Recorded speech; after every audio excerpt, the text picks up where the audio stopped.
The invasion of Ukraine has seen oil and gas prices skyrocket. Russia is one of the world's biggest exporters, but Western nations have pledged to cut their dependence on the country for energy.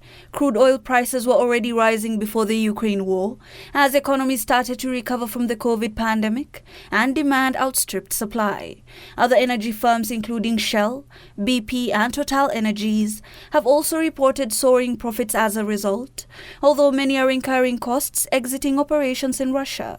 Saudi Arabia, which is the largest producer in the organization of the petroleum exporting countries, plans to raise production that it could help to reduce energy prices.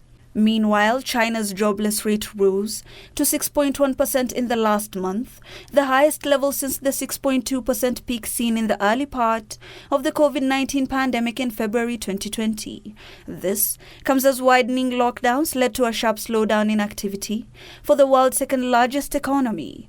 China had imposed full or partial lockdowns in dozens of cities in March and April, including a long shutdown of the commercial center Shanghai.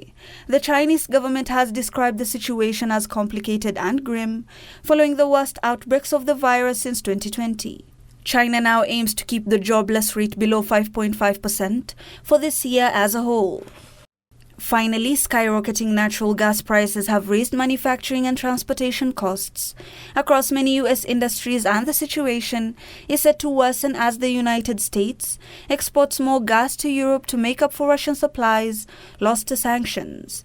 U.S. natural gas futures for the country have doubled this year, far more than the increases in retail gasoline and diesel. Russia's invasion of Ukraine and subsequent sanctions have caused a scramble for U.S. exports of gas chilled to liquid form, impacting its domestic industries negatively.